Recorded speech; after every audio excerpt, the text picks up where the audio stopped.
The things that we're going to talk about today, we're going to briefly go over the new vision statement, and Dr. Becerra is going to sort of lead that discussion about how that vision is really the ultimate goal of this plan and the importance of that vision as we are thinking about ourselves in institutional growth.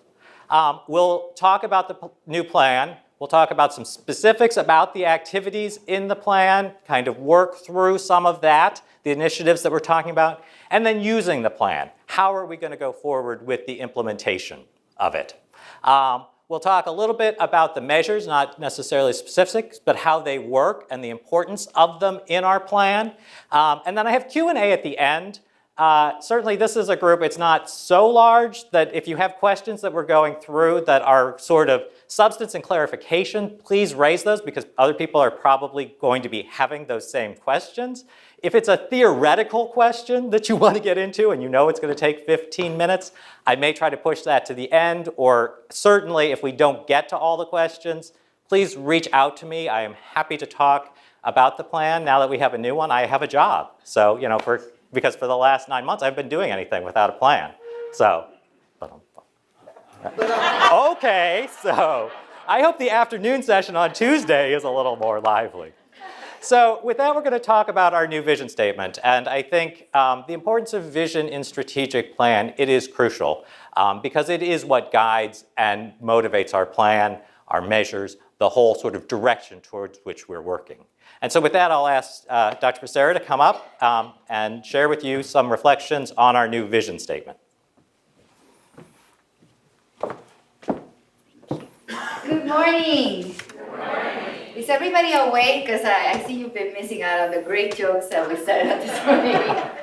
It's important that everybody's awake. Good morning. Good morning. Hey. So first of all, a few things about the strategic planning process. I have shared with many of you when I was interviewing for this job that our board chair asked me, we need you to lead, the strategic planning process. And a quick question for you: how long will that take? And I said, well, at least 6 months. I mean, that's, I think, in my experience, and that's, doing it very fast. He goes, great, you answered the question right. Everybody said 1 year, so you got the job. So this is very important how we completed the plan on time, but it was not only on time, it's a very aspirational plan for Marymount. And I know that as we go through each of the items that will propel us into the new Marymount 5 years from now, I know some of you are saying, wow, are we really going to do this?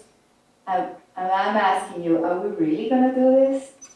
Yes. Yes, that's what I want to hear. Yes, we're really going to do this, and it's important. It's important for a number of reasons. And I think it's also important because Marymount has been getting ready to do this. We're not coming at this really out of nowhere. And we are really coming at this as a result of the trajectory that Marymount has been taking for the past 70 years. So we say that Marymount, a leading Catholic university, will be nationally recognized for innovation and commitment to student success, alumni achievement, and faculty and staff excellence. What are some of the keywords in this new vision? What are some of the things that jump to you? Innovation. Innovation.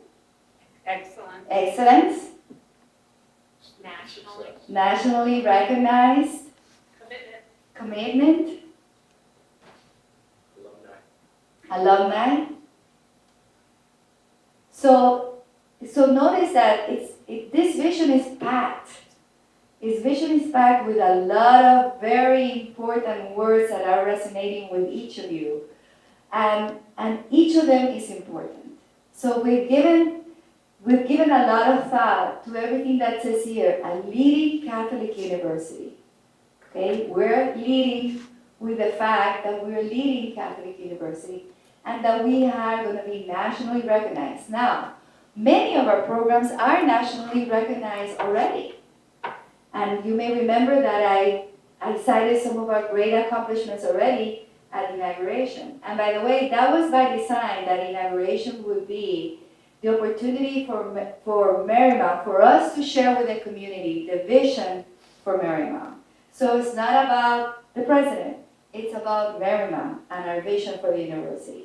So that's what was key, that we had a great plan, that we finished it on time, and that we used that moment where Marymount, there was a lot of attention on Marymount, to tell the world this is where we're going to be. So one interesting thing about this vision also is that these key items that you see in here that resonated with you, they really impact each other.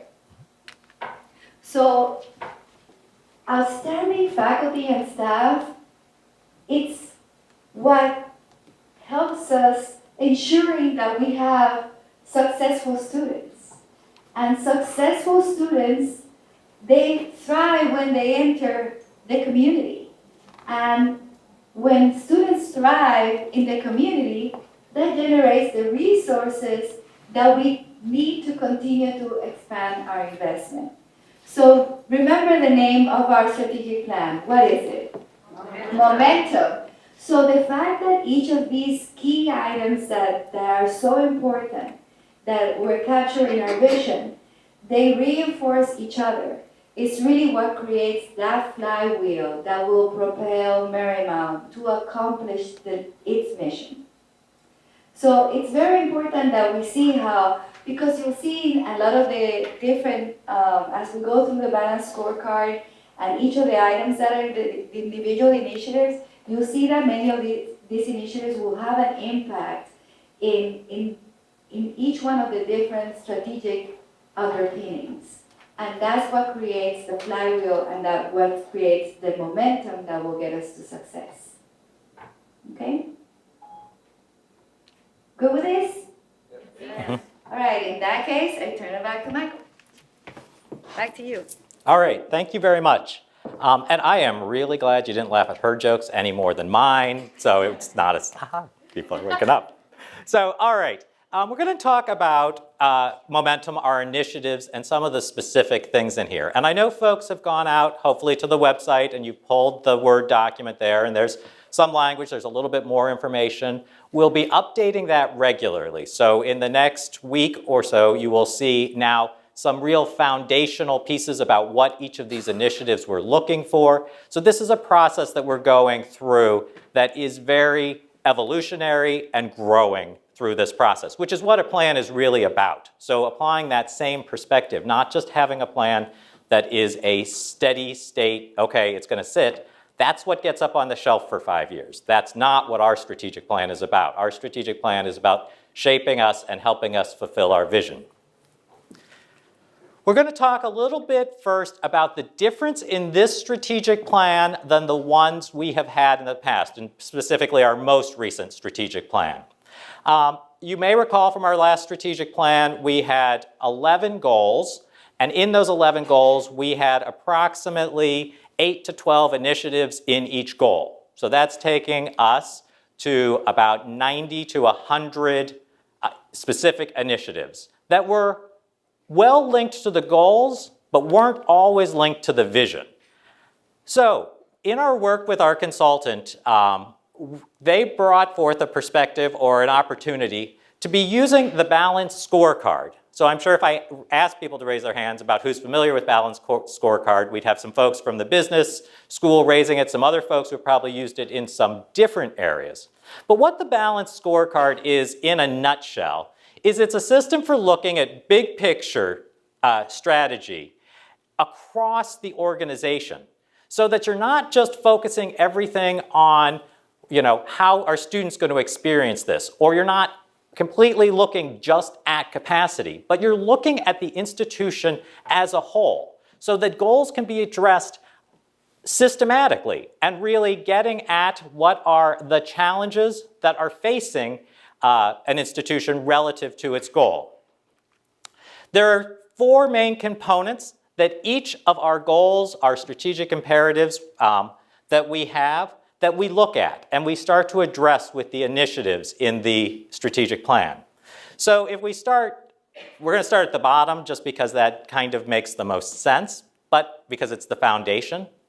We look at issues for our initiatives relating to our capacity. Are we rightly doing things? Are there things we need to change or be adjusted in who we are, or things that we are offering to our students, to our faculty, and to our staff? When we move up the line and we look at the processes, how are we doing things? So you have sort of what we are doing, the education we offer, the community things that we build, our partnerships and so forth. And then how do we do it? That's the interactions with each other. That can be sort of about our teaching in the classroom. That could be about the services we provide from our offices. It's about our processes for doing things. The finance component, which is the one that often gets overlooked when we are talking about strategic plans, are potential areas for revenue, as well as areas where we know there need to be heavy investment in the plan. So it's sort of making the plan more reasonable, because at least you're starting to address those. You're not just a wish list of 90 things that are going to cost a huge amount of money, but no thought of how you're going to pay for those. So it starts to at least address some of those things. And then the last thing, and probably the most interesting, relates to what in the balanced scorecard is our stakeholders in higher ed. It's largely our students, faculty, staff, alum, when we think about this. And this is how they experience any given goal or any given strategic imperative in our strategic plan. So this framework, or this thinking, is how we got to the house that you have seen, you have in front of you. You probably have seen it already. The house is very important. It's a church. It's missing the cross. It's missing a cross. Oh, okay. Well, so the cross is on top. I'm sorry. So, in between each heading. okay. It's like this. Yeah, cross on top. Yeah. All right. So our cross, main house, whatever this is, but our foundation. So the thing about the strategic plan, and this is why this is what was shared at the inauguration, and the real key to understanding our strategic plan, is that it is, now let's see, the most high-tech of this is making the pointer work. All right, at the top, we have the, no, let's start at the bottom, we have the Marymount mission. Mission, it is always remembered, does not change. Marymount's mission, every institution's mission, is about who we are as an institution. You know, that we are a Catholic comprehensive institution that's rooted in the RSHM traditions, in the forefront of all of our thinking. Our main three pillars about intellectual curiosity, service, and global perspective. These are the things about who we are. As we go up, in each of our 4 strategic imperatives, distinctive identity, transformative experiences, a vibrant community, and a sustainable future. These are the mechanisms through which we reach our vision, located at the top.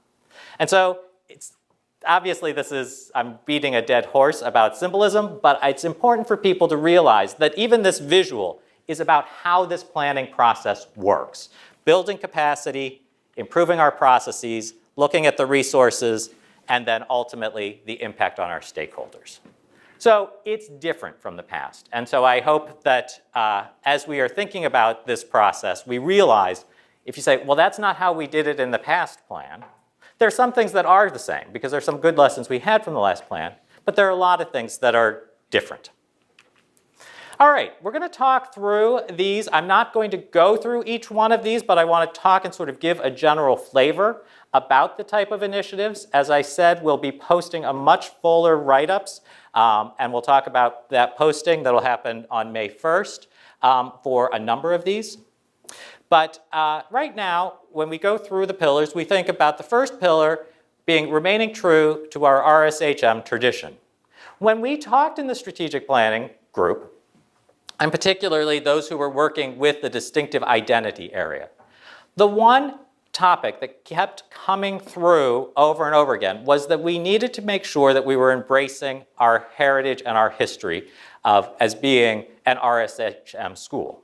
And much of the work they had was about how do you do that? And so people may look at this and you start to say, well, it only says RSHM on one particular initiative. And while that is true, there's only here in one initiative. It is peppered throughout all of the initiatives. And actually, we'll see it peppered in some of the other initiatives as well. But what we see when we're talking about strengthening our branding and our marketing, that is in light of our history and our tradition, building on both who we are and who we are becoming. We talk about articulating our Catholic identity in light of the RSHM tradition. Many of you who've been here said, well, we have our Catholic identity statement. And we do. And it is a wonderful statement that talks about us as a Catholic institution. But what we know we need to be working on is, what does that mean as an RSHM institution? What does that mean as we know there are fewer and fewer sisters, and we are being charged to be the folks who carry on the charisms that they have given us and that ultimately help to shape our students? People will see as we move, and then talking about our culture of purpose and pride, again, linked to that RSHM tradition of who we are. We move up into the top quadrant about the financial piece, and we see both of these relate to fundraising. Well, how is that a measure of our distinctive identity? How does that relate to our distinctive identity? Well, as we have a compelling story, as we focus on who we are, what our identity really is, and how it speaks to other people, we assume that there will be definitely opportunities for people to want to give to us, that are excited about who we are and the things we are doing. So remember, that box is always about where we're going to have to spend money or where we need to have opportunities for raising money. And then the top box, where we talk about how our stakeholders, or how those who are invested in us, our students, faculty, staff, and other constituents. Remember, linking back to the vision, this is where we talk about our reputation, our who we are. And we're going to be looking at where we stand in national rankings. Again, very tied to our vision statement. Expanding our research and knowledge base from the stuff that we already are doing with a grant portfolio of approximately 2 million, I think. Does that sound roughly approximate? And expanding that. And then finally, securing the AACSB accreditation, which was called out specifically through conversations with the president and the board of trustees about the importance of doing that in relationship to our strong program.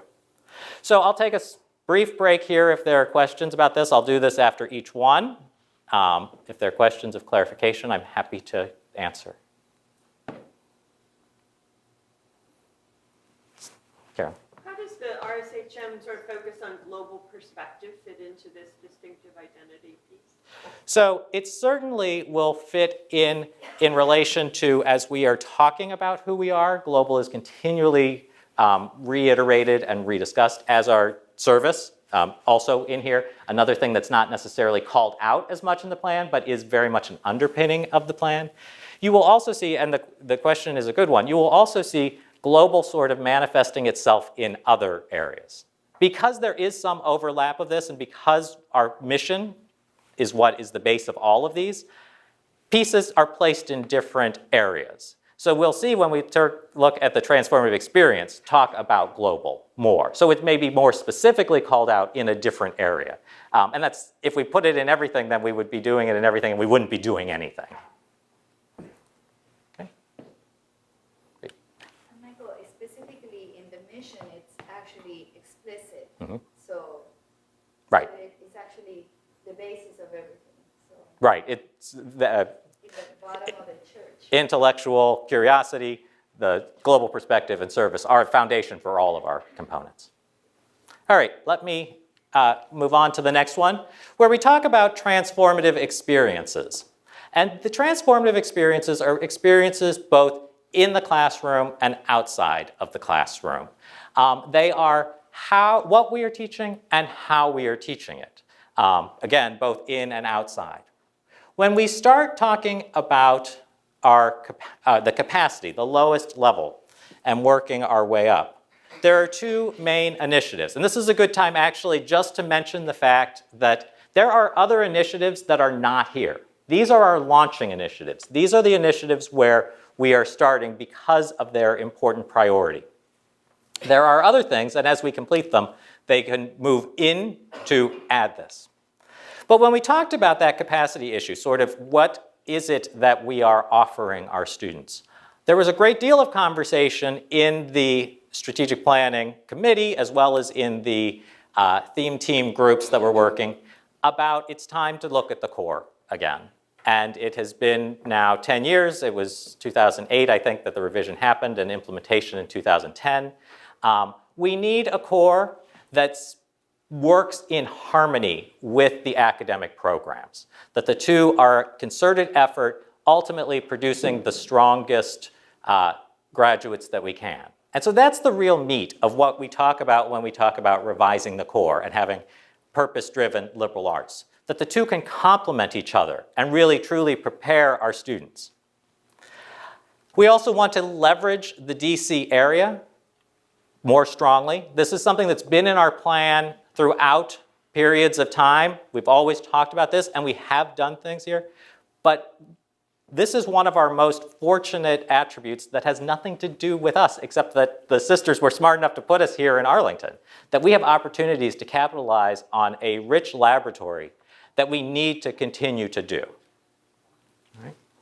As we move up, we talk about innovation and curriculum. We're talking about strengthening curriculum management and delivery. That's kind of a process issue. It's sort of how we develop programs, how we make sure that they are of high quality. It's from the academic side more. We'll talk a little bit about mission programs and market-driven programs in sustainable future, but this is really about the quality. While being timely, we are able to do it in a way that is consistent with our value for a high-quality education.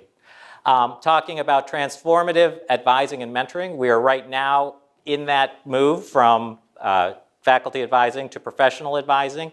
We need to make sure that we're monitoring that, because if we don't really have that rollout and not just setting it up, but making sure that it's delivering to our students what they need to have happen as part of the plan.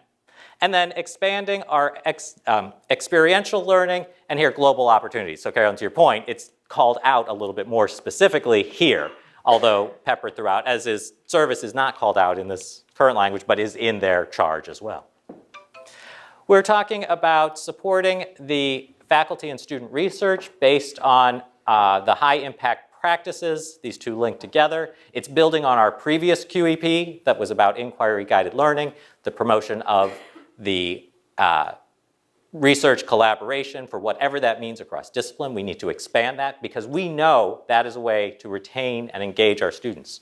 It is a way that students learn this time. And then finally, we'll be working on expanding that co-curricular experience. Those are ones that take what's in the classroom and dovetail it with things outside, so it's reinforcing. It is a very collaborative approach between the student affairs folks and our academic affairs folks to make sure that we are offering students a robust array of opportunities for learning and growth, both inside and outside. And developing our living learning communities, again, another high impact practice that has things that are both academically based as well as some of the students' personal interest in different areas. I understand with our global Discover class that is going to Quebec this year, then there will be living together and so forth. And we've had other ones of these which always tend to show to be very effective. All right, so we'll be offering our students transformative experiences. Questions on this one? Carlos? Michael, do you anticipate within the investment in HIPS for-profit institutes or centers that would generate a different revenue stream outside of the tuition? So that is not part of the initial charge of the plan. And we'll come back to that a little bit, and I'll try to use that as an example as we go forward. So that's not it's not being anticipated at this moment, but it certainly is something that could evolve based on the rest of the process. Great. Brian? Well, not so much a question, but to point out, with revising the liberal arts core, the two basic assumptions, first saying that it needs to be placed in better harmony with the programs, assumes that it's not already in harmony with the programs. And second of all, you're talking about changing the core to be in harmony with programs, not talking about any programs changing or modifying at all to fit our liberal arts institution. So I think those are two assumptions that are on that board. And I think the first one certainly is a fair assumption in the way I presented it. The second one is more of a sequential issue. You have to start somewhere, and that was kind of my point, but thank you for bringing it up, about how there are things that come after these initiatives. So looking at the core first and then going back with programs and asking them, how they are harmonizing. So, but certainly, yes, and the way I talked about it, you're absolutely right, and I'm sorry for that. Do we have? My question is also about the core. Oh, okay, good. 2 for 1. Well, 2 for 2, because you asked 2 questions, or statements. Okay. All right. I'm not gonna argue with your math. Okay. All right. All right, so our third strategic imperative is about strengthening our vibrant community. And this really relates much more to the infrastructure. So if you think about the second one about transformative experiences, where we are talking about really the student learning growth experience, this is more infrastructure in its nature, where we are talking about it. So we are talking about the current development and implementation of our campus master plan. As the RICSI building frees up space on campus, we have to figure out what we're doing with that space. We need to make sure that space is appropriate for supporting various components of the plan. Again, this is a good example of overlap because there's conversation here about making sure our teaching and learning spaces are strong for experiential learning, inquiry-guided learning, the flexible space that we've started, but we need to make sure we are continuing to do. We will be focusing on expanding service quality. This is one we have been trying for the last several years, and we're made some inroads, but there are definitely opportunities to make sure that the things our students are doing are easy, meaning the process things, not the classes, but the process of getting things done, as well as each other. It's important to remember with service quality, it's about how we serve our students, but it's also how offices like Pius are serving the folks who are in this room. We're going to be talking about establishing a high-performing culture of goals and incentives. This is the opportunity to be using our salary dollars and so forth to be reinvesting. One of the things that was very clear at Community Day when we talked about investments and where we needed to be placing money as part of our strategic plan, it was in the people here, the faculty and staff who work at Marymount. And that is true both in terms of the people who are sitting in this room and for the future people who will be here, that we want to be attracting, continue to attract the high caliber of folks that can have them retain and can stay at Marymount because we're offering them a package that complements their life and lets them have all of those outside interests in life that they want to do. This fits with that investment because this is more about our process of how we get there, but the investment is major investments in the compensation system that we're talking about over the life of this plan. And then we have one that sort of seems a little bit misplaced at times about strengthening alumni relations. Why is that? Is it just to get money from the alumni and so forth? I'll tell you, one of the things that came out, there were only 2 or 3, RSHM was one of them, but certainly alumni relations. Strengthening our alumni relations experience came through all of the groups, and we need to be thinking. So at this point, it is a big laundry list that falls into this, and we needed to find a place for it.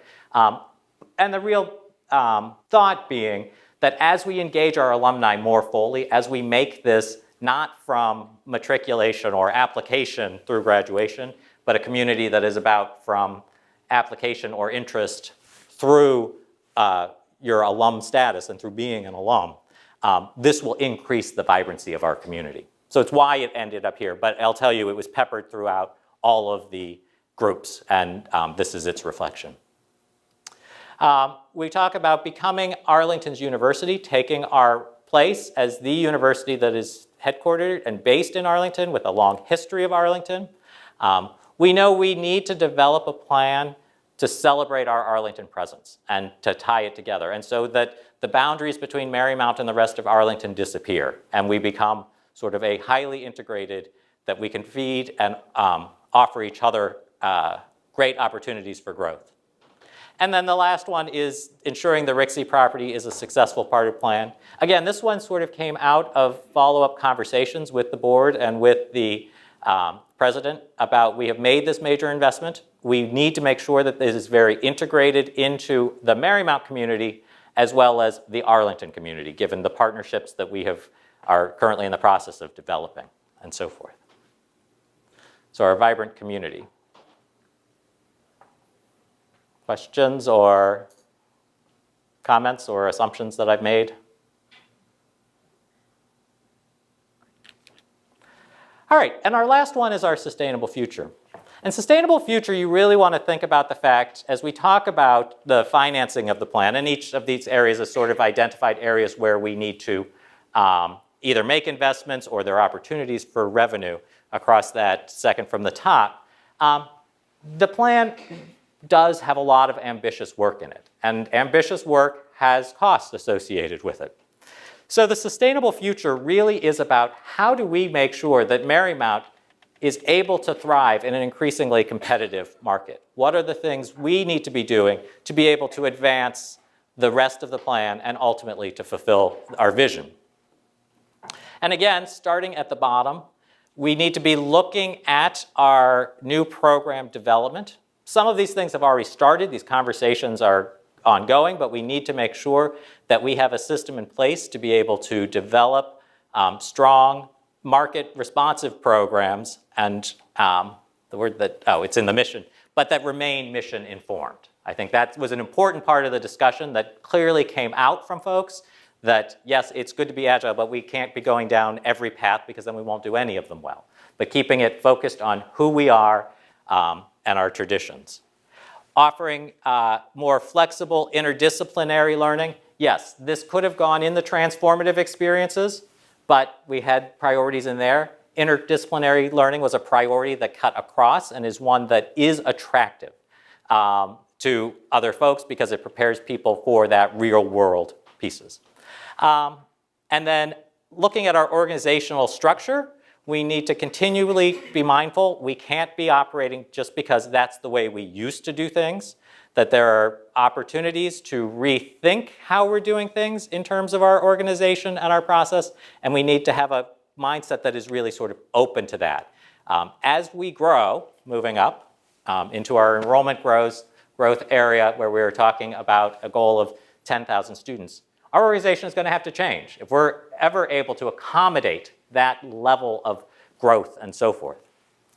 Part of that plan, when we talk about the growth, is about expanding online. Right now, we have an online infrastructure that works for a relatively small online piece, but we need to develop that infrastructure so that those students are having the same Marymount experience. We don't want online students having the same experience that they could be having at Mason or at fill-in-the-blank university. We want them to have a Marymount experience, and so it becomes important for us to have that as our making sure that those students are integrated and that we're prepared for that growth, ultimately. When we talk about the enrollment and retention, focusing on retention with a goal of first-year retention of 90%, which is a strong goal. It definitely is, but it is a doable goal. If we work together, if we're able to invest in some areas. There are investments, however, in this, which is why it falls up in this area. We traditionally would think, oh, well, it's just about some programming and we're all going to be nicer. No, it's going to be about investing in our students' success. And so why retention is so important to our growth plan. And then exploring more public-private partnerships. I think this was essentially the first with the RICSI that would technically be a public-private partnership. And there are opportunities to do things that we haven't always been open to. And as we grow in our renown and our stature, more folks will want to partner with us. As we become more of a leader, more people want to engage with us. And then the last one, which it's just a sort of a coincidence this is the last one, but it kind of does sum up a lot of what this plan is about developing and having the Marymount Pledge, which is just simply our commitment to a student who is entering Marymount University, about how we are here to support them to reach their goals, and that we will work with them. And that includes things by making sure that if they put in the work, they can graduate in 4 years. that we will help them as much as we can get through some of those financial challenges. We will work to make sure that they have internships that are both meaningful and are applied to what their future career pieces are. And it's pulling that all together. So we can, in a very tight statement, say to prospective students, say to prospective parents, say to new employees who are coming in, this is what the Marymount education is about. And that education is about providing them with an outstanding experience, preparing them for their life. All right, so that was the quick and dirty through the initiatives. Any questions or about this one? Or we can, yeah, Carlos. Given the enrollment of 10,000 and the initiative toward retention and enrollment, when we look at the acceptance percentage, getting a quality student, increasing that, accepting everyone's attitude. And that is definitely part of the balancing act and part of the next step of this process. We do need to look at this. In the measures that we've associated with the plan, we actually would like to be decreasing our acceptance rate, so attracting more students. And part of this is about building the reputation and building the people's, I want to be at Marymount, and that we can grow by making that a driving force for folks, attracting more applicants without having to say, okay, we take everyone. So it's nested within that long-term initiative. Yes, yes. Okay. Okay, great. So, and as I said, we will have some, May 1st, we'll be releasing, there'll be more information up online. We're sending out a mail when we are asking for volunteers to participate in groups and so forth, so you'll be able to see all of that information at then. So what's happening next? What are we thinking about? Each initiative will have an owner. So each one of those 30-some initiatives will have an owner. An owner is not quite the right word. This person is responsible for facilitating the work of the group that will advance this initiative. All right? That person has two primary roles. They are first going to draft an action plan on how to get this done. This is not the content or the substance of the implementation, but it's how will we keep Marymount on target? What are the benchmarks? What are the points of time where we should have had some conversation, where we should have had some movement on it? And then they will facilitate the conversation among a work group. These work groups will vary wildly based on the initiative themselves. The work groups may include as few as 3 or 4 people if it's a small initiative and it's very focused initiative. An example of that would likely be the initiative around pursuing accreditations and rankings and so forth. That one is going to be some mathematical work that Pi will be doing and taking on, and it'll be conversations facilitated with various areas, perhaps in student affairs about potential accreditations we should be pursuing, taking accreditations of academic programs, making sure they're at the highest level. Are there other academic programs where we should be pursuing accreditation? But that's going to be a relatively small group initially, just because it's developing all that information so we can put it on. The work that then trickles from that is much broader. You also will have some work groups that are incredibly large and that will have many moving parts. And we can talk about or think about that core revision process, where ultimately that core revision includes everyone who's on the faculty. It's not going to be everyone in that work group, obviously, but it needs to be planned out with a group to make sure that the appropriate voices are heard, that there are opportunities to be able to talk and discuss to make sure that any changes to the core are reflective of the Marymount educational experience. So they may vary widely in size. Action plans are being drafted this May. And I cannot stress enough that the action plans are not locking us into anything. They are just making sure that we have a clear path forward. And it starts to provide the detail of the plan. The Strategic Planning Committee couldn't provide the detail on all of this. We need substantive experts to be able to do this. They serve as the starting point. As I always say, in any planning activity, A plan is a plan, and a plan that can't change isn't a plan. So there's opportunities as people come back and are working with their colleagues that the plan will have to shift and change. They will provide, the important things that they will do is they will begin to provide an estimate of the costs associated with the change. Some will be minimal costs, some will be no costs at all. Some will be significant. When you start talking about looking at compensation plans, that's going to be significant. And so we need to be able to work with financial affairs to figure out what that cost starts to look like and start figuring out the long-term budgeting strategies to be able to move those initiatives forward. That's actually probably one of the best strengths of this plan, insofar as our last plan never really did that thinking as much. Things would come up, and yes, things would get invested in, but it wasn't planned out over a longer period of time to be able to really move things forward. And then ultimately, these will provide checkpoints so that Michael, and by Michael I mean Ann Stansel, can start sending out all those fun little notes saying, we haven't heard anything from you yet. What's going on in these areas? And really to help us keep the momentum going on this plan. So momentum's momentum needs to be momentumful. So. All right, once the action plans are drafted, the teams will be pulled together. So there are opportunities for everyone who wants to serve on one of these initiative teams to be a contributing member of this. This will develop the full plan and oversee its implementation.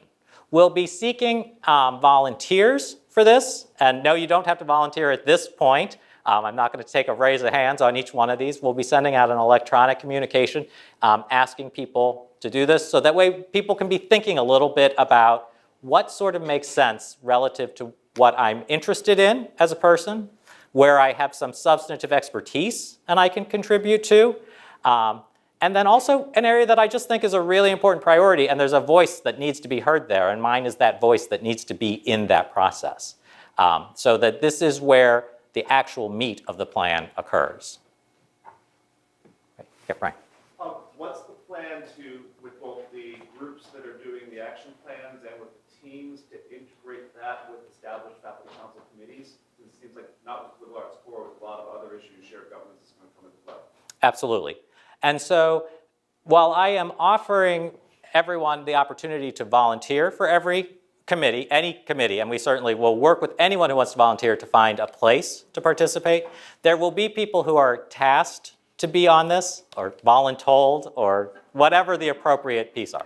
I mean, there are some of these, obviously, it would make sense that, that you have a certain committee chair, or one of the members has to be on the strategic planning to make sure information is flowing appropriately. There could be situations where we take a team and, wow, everyone on this faculty council committee or this university committee, 7 out of the 10 people have volunteered for this because they know it's an important issue because that's what they're working on. Maybe the charge is really this committee with a few ex officio people who can come in and help as needed.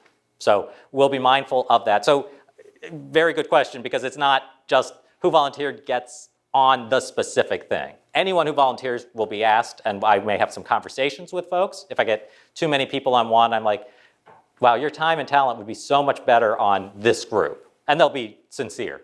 So, thank you. Carlos?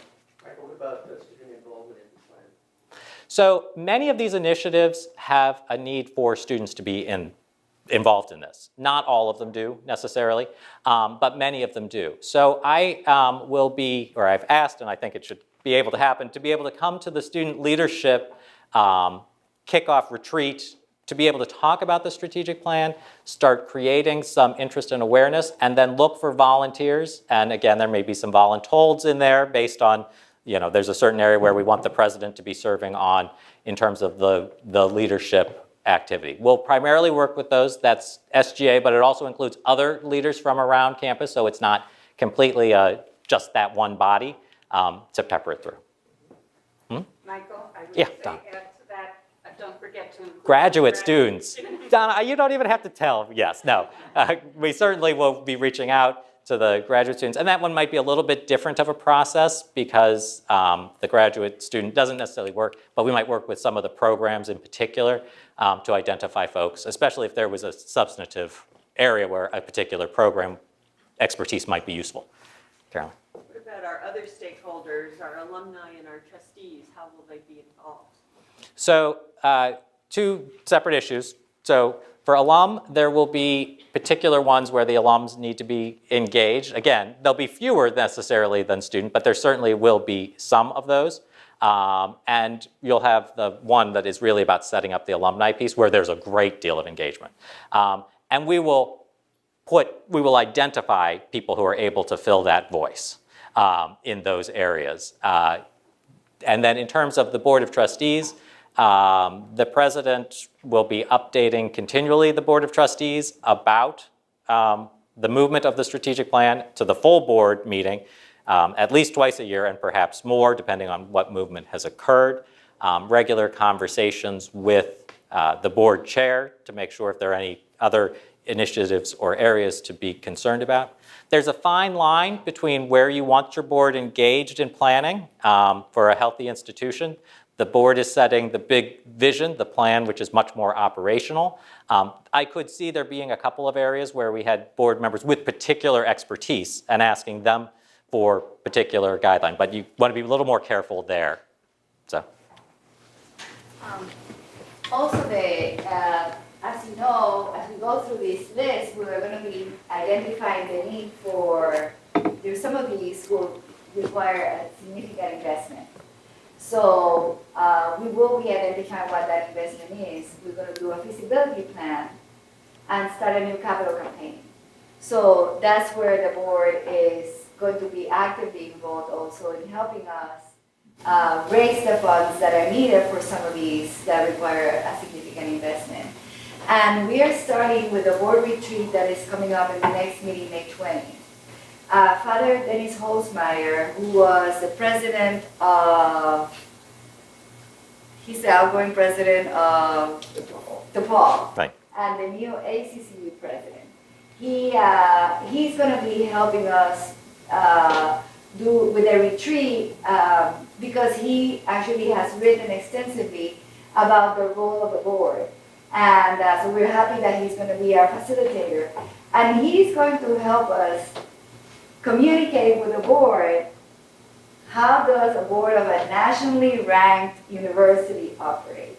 So as they're asking us to step it up in terms of our goals and what is going to be accomplished on behalf of Marymount, we are asking the board to do the same thing. And we are going to be asking them a different level of individual commitment, but a different type of engagement as we start a new capital campaign. Okay, great. Any other questions? Or I know we're probably getting close to 11 and some folks have some pieces, but we've got a bit more to talk through for the... All right.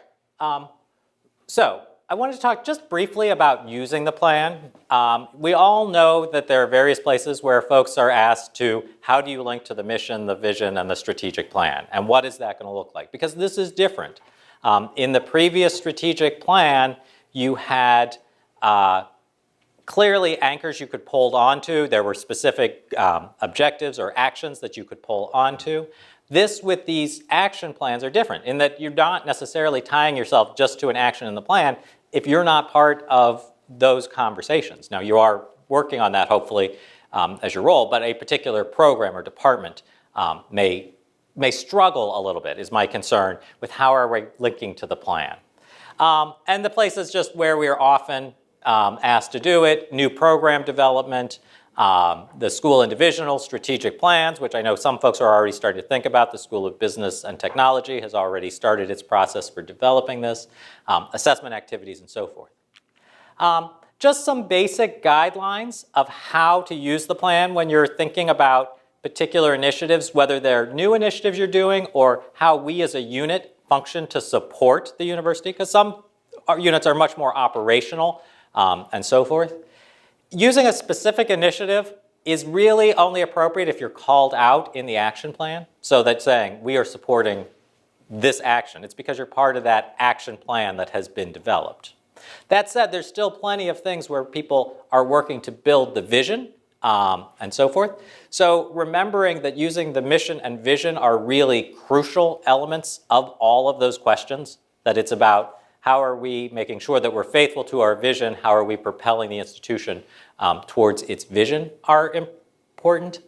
And then the really probably easiest or most effective way is to always be keeping in mind those 4 strategic imperatives about what we as offices, what we as departments are doing to make sure that our distinctive identity is being celebrated, that we are providing our students with those transformative experiences that are part of our commitment, that we're building this vibrant community of the Marymount community, and that we are working towards our sustainable future. So it's really these areas that much of our day-to-day and our work in thinking about ourselves really let us tie to the strategic plan and think about how we can live the strategic plan on a more day-to-day kind of aspect. So just a useful thing, we'll work with folks as we are transitioning over between the old plan and the new plan. As you're thinking about it, as you're thinking about new initiatives, I'm always happy to help talk with folks outside of the action kind of planning process. All right, and I don't know if you've been watching my emojis, but each one is somewhat appropriate. So the measures. Now, this has to be the one that I have gotten more panicked side conversations, someone showing up in my office saying, Michael, I need to talk to you. Okay, about our measures. Our measures, as our president very nicely and clearly articulated, are our stretch goals. They're designed to challenge us to really work and think about who Marymount is over the next 5 and 10 years and beyond. I mean, they are designed to be this here. The measures are global measures, so what they really are telling you, number aside about that we're going to be to 10,000 students or we're going to reach the R2 classification or so forth, the numbers, they're really about focusing where we as an institution are going to be working. We're going to be growing. We're going to be expanding the type of institution, our sort of, the institution we offer to other folks. We're going to be pursuing recognition. So it's important not to get too worried about a number. We are keeping that, and we will actually probably develop some groups around specific measures to keep us on target or to make sure that we're paying attention to them as we go forward. But it's not something that we have to worry about, oh, is SAC-COC in our 10-year report going to say, you only have 9,950 students, you have failed? No, that is absolutely not what these measures are about. What these measures are about are to challenge us and to call us as an institution to really live out the direction we're trying to go. You will find that they're often linked to specific initiatives within the plan. You know, when you talk about the enrollment, it's linked to those growth and then a couple of others. But they also kind of play into some of the other areas. So it's an important thing to kind of keep them in our mindset, and we'll be certainly issuing reports and talking about our progress on them. But to keep them as part of your mindset as you are working on the plan of how are we actually moving the needle on some of these things, that's another really important piece of how these things work and how they will help shape what we're doing. So any questions? Okay, easy enough. All right, next steps. If you have not yet been to marymount.edu/strategic, that is the home of our strategic plan presence. So this is where we will keep continually update. We'll send out emails alerting you so you don't have to, oh, every Monday I'm going to go in and check and see if there's an update. No, we'll send emails when there are big updates about different things. But certainly if you have questions about the strategic plan, the information that is up here, we will keep as current as possible. It will be moving as the plan emerges and so forth. We will always have the current draft of the plan that exists, But plans change. As you remember from our last process, yearly we provided updates. If you haven't met our president, I'm sure we're going to have updates more than yearly. You can laugh at that. She's here. She's laughing. So anyway, no, but this is where, as you're sitting in your office saying, oh, wait, I need something from the strategic plan, it is always there. Of course, you can always email me. You can email Mrs. Stansel, and we're happy to help you with any of those kinds of things. And then the most important piece, and the reason you are all here, boom, on May 1st, we will be sending out a solicitation for volunteers to begin to participate in the action plans or the initiative groups. I really would strongly encourage folks, if you have any interest, to sign up to participate. Think a little bit about your time and talent and what makes sense.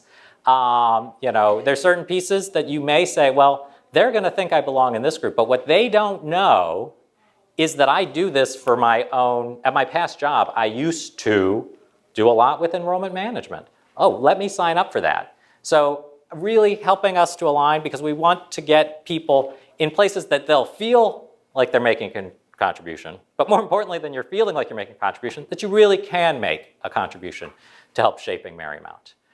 Everyone is asked to participate. Our faculty, our staff will make sure that our students are engaged in this process as we're moving forward. So I just cannot say enough that I hope that you'll consider volunteering and participating, because quite frankly, if you don't, some of you are going to get voluntold.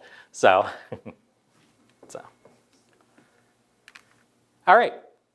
And that wraps up my sort of formal presentation. Our president would like to say something. Yeah, well, I just kind of wanted to, a little bit of please volunteer, not because you're going to be voluntold. I kind of want to reframe that a little bit. Please volunteer because we need you to make this happen. This is all of us. We are going to do this together. So please volunteer because we need you. We need you to be part of this. Little bit. A much better improvement, so I can admit that. So thank you all. Are there other questions? I'll open it up just sort of generally about the process, about the plan. If not, I'm here I'm here right now. If you want to not ask, you want to come and ask me, or always email or call. And so any questions for the group? All right, with that, oh, yes. Are you excited, first of all? Are you excited about this? Yes? Yay! Okay, Angela, Well, sorry. I was wondering, you just talked about skill set, and people might have a background or skill in certain areas that they can contribute to the strategic plan. Are we as institutions doing anything to identify some of those people that might be sitting a little bit more on the sidelines or have that background that can contribute to the plans, or, I mean, any thoughts on that? So I hadn't really thought about that, but I think there is certainly that's a good question, or something for us to think about, and whether that is happening through some of those indirect kind of ways, more intentional conversations that maybe go further down in the organization, about maybe working with folks on the extended cabinet. I mean, typically what happens is we'll go to the cabinet folks who, oh, do you have someone good, and so forth. But maybe there's opportunities to go even further down, the folks who are department chairs and so forth, to say, oh yeah, we have a great student, he's or she's former military and she would work well in this initiative because that enrollment initiative includes things about improving the access to military personnel. So I think pushing down a little bit further in those conversations is an initial thought, but I hadn't really thought about it. But definitely one to keep in mind. Great. Great. Well, if anything, thank you all for coming. I do take this group as a nice endorsement that people are interested.